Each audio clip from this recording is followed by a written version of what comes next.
warahmatullahi wabarakatuh. Bismillah, alhamdulillah, salatu wassalamu ala rasulillah Sayyidina Maulana Muhammad bin Abdullah wa ala alihi wa sahbihi wa man walah. Wa la hawla wa la quwwata illa billah. Subhanallah, alhamdulillah, wa la ilaha illallah, Allahu akbar, wa la hawla wa la quwwata illa billah. Min awalin ta'alim wa naf'a wal intifa' wal muzakarata wa tadhkir wal ifadata wal istifada wal hasa ala tamassuki bi kitabillahi wa sunnati rasulih wa du'a ila al huda wa dilal ala al khair ibtigha'a wajhillahi wa mardatihi wa qurbihi wa thawabihi subhanahu wa ta'ala. Melanjutkan dari kisah syahidnya Al-Imam Husain bin Ali bin Abi Thalib. Ketika surat sampai kepada Umar bin Sa'ad bin Abi Waqqas,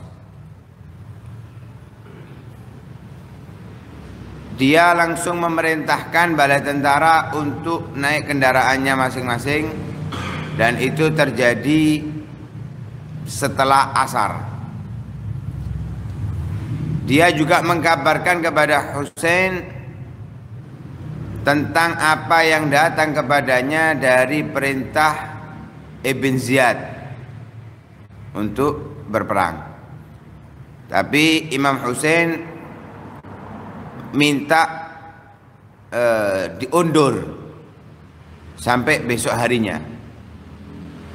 Jadi diundur sehari. Nah, ketika sudah masuk waktu malam, Imam Husain bersama orang-orangnya saat itu qamal lail kullahu, menghidupkan malam suntuk. Jadi pasti besok perang, malam ini full ibadah, bukan istirahat ya, mempersiapkan energi enggak, tapi full ibadah. Yusallun wa yastaghfirun wa yad'un wa yatadarra'un. Mereka semuanya salat, beristighfar kepada Allah, berdoa kepada Allah, merintih kepada Allah Subhanahu wa ta'ala. Ketika Umar bin Sa'ad usai salat subuh di hari Sabtu, ada yang mengatakan hari Jumat yang bertepatan pada hari Asyura, langsung sambung dengan peperangan. Banyak dari umat Islam, dari kelompoknya Imam Husain yang mereka terbunuh, dan Imam Husain dikelilingi orang-orang tersebut. Dari kelompoknya Umar bin Sa'ad bin Abi Waqqas yang merupakan pemimpin peperangan dari kelompoknya Ibn Ziyad. Imam Husain akhirnya memanggil mereka, ya ahlal Kufah, wahai penduduk Kufah, aku tidak melihat orang yang lebih buruk dalam menipu dan lebih celaka daripada kalian.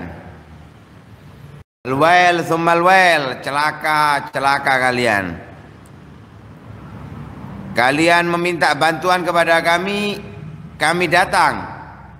Wa asra'tum ila bai'atina sur'ataz zubab. Kalian cepat-cepat dalam membaiat kami itu seperti cepatnya lalat ketika hinggap. Sebentar langsung berbalik arah. Itu yang dilakukan oleh orang Kufah. Kan kemarin disebutkan ada beberapa kelompok orang yang awalnya ikut Imam Husain karena khawatir nyawanya terbunuh, pindah kepada kelompoknya Ibn Ziyad. Walamma atainakum tahafatum tahafutal firash. Ketika kami datang kepada kalian yang dengan tujuan ingin menolong kalian, namun kalian berkerumun sebagaimana apa itu? Ya bisa dikatakan laron atau hewan-hewan yang mendekat ke lampu, biasanya ke cahaya. Wasalaltum alaina suyuf a'daina, Artinya maksudnya di situ langsung membuat apa? Kelompok besar untuk memerangi Imam Husain.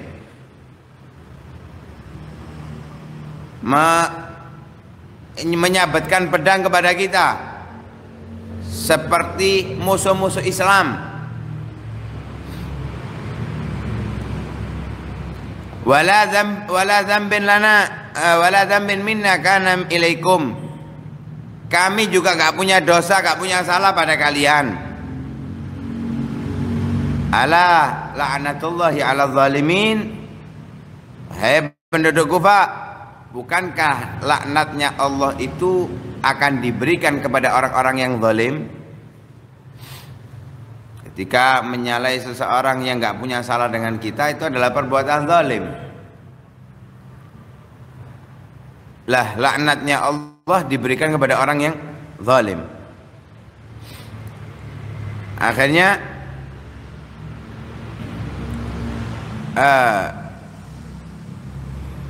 masuk waktu zuhur, peperangan masih terjadi, tapi mereka berhenti sebentar untuk sholat.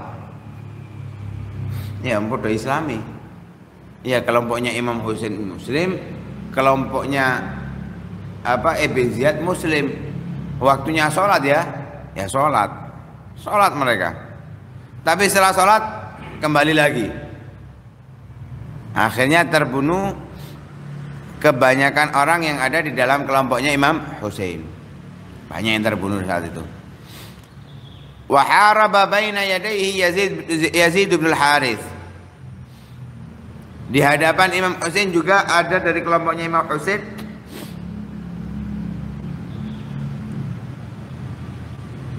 yang berperang membantu beliau hatta gutil, sampai terbunuh itu Yazid bin Al-Harith, bukan Yazid bin Muawiyah ya, Yazid bin Harith. Juga ada dari kelompoknya Umar bin Sa'ad bin Abi Waqqas yang bernama Al-Hur bin Ziyad Ar-Riyahi. Kalau kemarin Al-Hur bin Yazid At-Tamimi, kalau ini Al-Hur bin Ziyad Ar-Riyahi. Ada orang dari kelompoknya Umar bin Sa'ad bin Abi Waqqas, ia mendekat ke kelompoknya Imam Husain, masuk di kelompoknya Imam Husain dan mengatakan, ya ibna Rasulillah, wahai putranya Rasulullah, kuntu awwala man kharaja alaikum, aku pertama orang yang keluar untuk memusuhi Anda, wa anal an min hizbik, sekarang aku ikut kelompokmu, la'alli analu syafa'ata jaddik, mudah-mudahan aku bisa mendapatkan syafaat dari kakekmu. Kalau kemarin ceritanya banyak yang berpaling kepada Imam Husain, ini Al-Hur bin Ziyad Ar-Riyahi yang awalnya dari kelompoknya Umar bin Sa'ad bin Abi Waqqas yang dibawa perintah Ibn Ziyad, pindah kepada Imam Husain. Wa qatala baina yadil Husain, ia berjuang di hadapan Imam Husain hatta gutil, sampai terbunuh. Beruntung ya, awalnya memusuhi Imam Husain, akhirnya berbalik menjadi pendukungnya Imam Husain. Beruntung.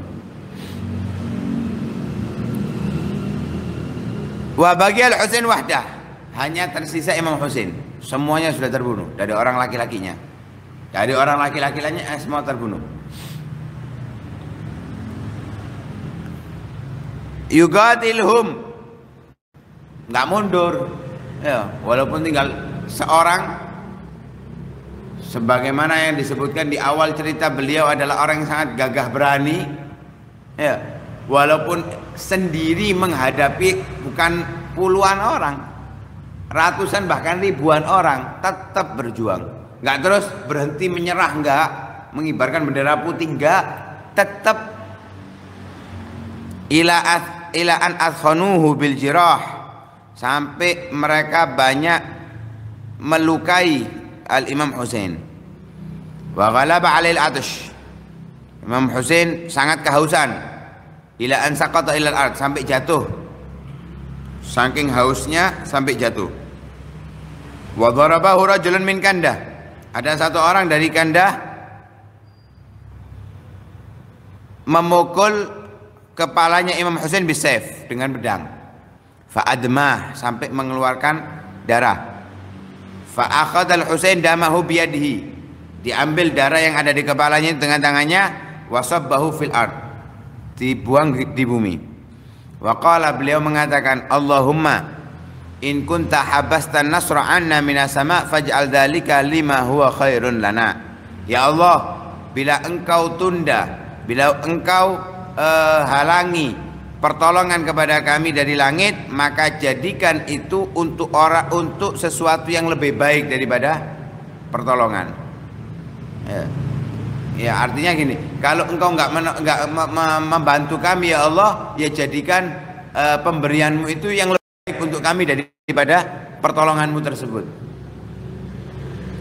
Jadi bukan inti yang diminta Imam Husain itu menangno aku, enggak, tapi apa yang lebih baik untukku, yang situ yang berikan kepadaku ya Rabb, katanya Imam Husain. Wa antaqim min haula'i dzalimin, hukum mereka orang-orang yang berbuat zalim. Washtadda atshuhu, semakin haus beliau, fadana liyashrab, mendekat ke air untuk minum. Tapi ketika mendekat, faramahu Husain bin Tamim bisahmin fawaqa'a fi famihi, dilempar oleh Husain bin Tamim dengan busur panah sampai mengenai mulutnya. Busur panah itu mengenai mulutnya. Fatalaqqad dam fi yadihi, maka berkucuran darah di tangannya. Beliau ngomong masihan, Allahumma qtul Husainan atshan, ya Allah bunuh Husain yang menembak tadi, Husain bin Tamim. Ya Allah bunuh Husain bin Tamim dalam keadaan haus.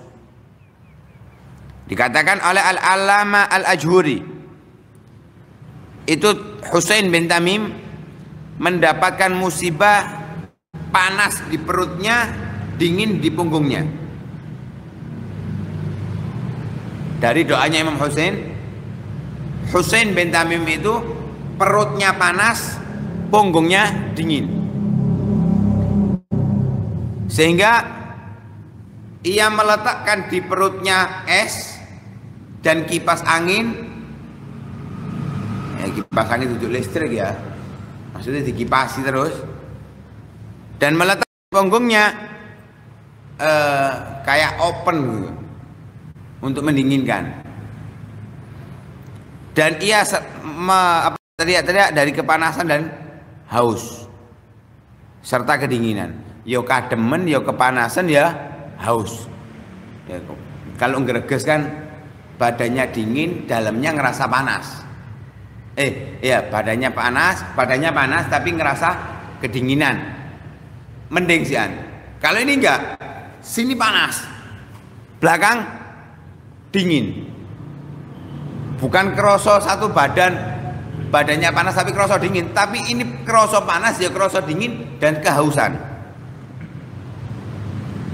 Akhirnya diambilkan air dan susu, diminum, enggak kenyang, enggak merasa puas, maksudnya enggak merasa puas dari minumnya, sampai perutnya membesar dan mati setelah meninggalnya Imam Husain hanya dengan jarak beberapa hari. Lihat, orang yang terzalimi doanya mustajab, hanya beberapa hari aja, dan sakitnya itu bukan beberapa hari setelah doa, langsung. Ya, hati-hati, jangan pernah kita menzalimi seseorang, apalagi dia orang Islam, hati-hati. Falamma dha'ufa jismul Husain, ketika tubuhnya Imam Husain sudah melemah, anin nahdhah, tidak mampu untuk berdiri, bangkit dari lukanya, bil jirahat, karena sebab luka-luka yang sangat banyak. Ya, yang ada di kepala, dari mulut, belum sabetan pedang sebelumnya saat terjadinya peperangan. Berangkat itu nggak bawa tameng, kan nggak bawa, hanya sekedar untuk baiat saja. Beliau memuji Allah Subhanahu wa taala dalam posisi yang sangat terluka parah, beliau masih memuji Allah Subhanahu wa taala dengan mengatakan, dan kemudian mengatakan, Allahumma inni ashku ilaika ma yasna' bi ibni binti nabiyik. Ya Allah, sesungguhnya aku mengadu kepadamu apa yang dilakukan oleh cucu nabimu, yaitu maksudnya beliau. Allahumma ahsihim adada. Ya Allah, hitung mereka. Maksudnya orang-orang zalim ini, hitung mereka. Waqtul hum badada, bunuh mereka secara bergilir. Wala tubqi minhum ahada, jangan sisakan dari mereka seorang pun. Ya.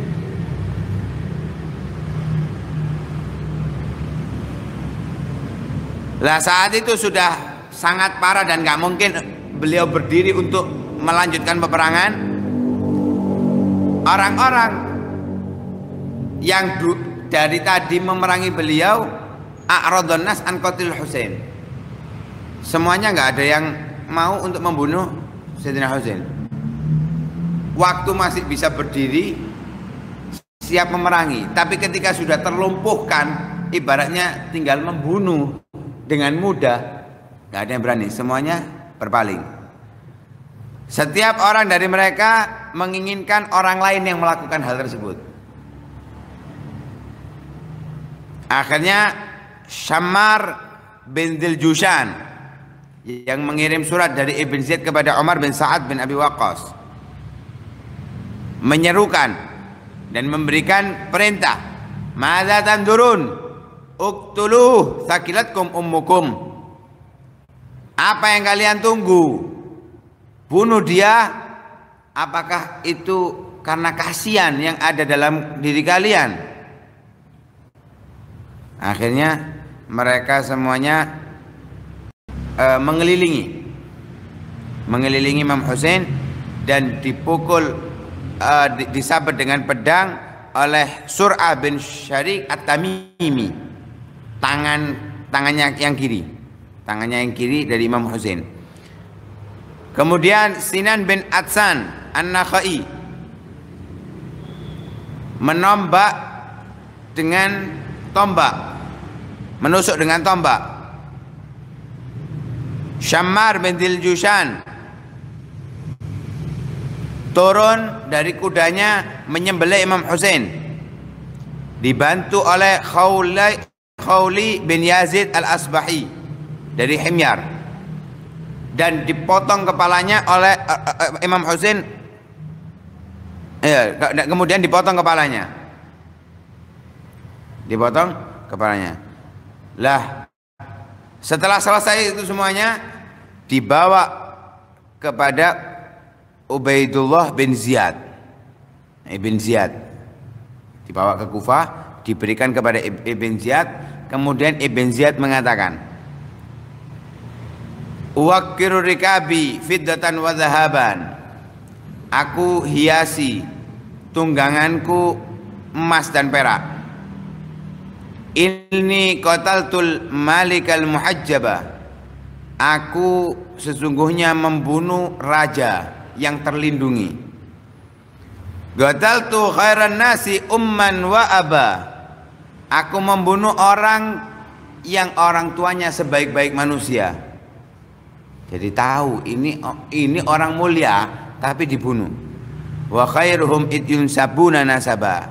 Dan aku membunuh orang-orang yang terbaik, membunuh orang tua, anaknya orang tua yang terbaik yang dinisbatkan kepadanya. Artinya gini, Ibn Ziyad itu tahu keistimewaannya Imam Husain, tapi lihat, karena hubbul jah, karena cinta kedudukan, cinta pangkat, rela membunuh anaknya sebaik-baik manusia, anaknya Rasulullah, anaknya Sayyidina Ali bin Abi Thalib, anaknya Sayyidah Khadijah, anaknya Sayyidah Fatimah radhiyallahu ta'ala anha. Anaknya orang-orang yang mulia dia bunuh. Padahal tahu mereka ini adalah orang-orang yang dijamin oleh Rasulullah Shallallahu Alaihi Wasallam surga. Mereka tentang, lihat betapa celakanya mereka kelak di hari kiamat. Nauzubillah min dzalik, wallahu alam.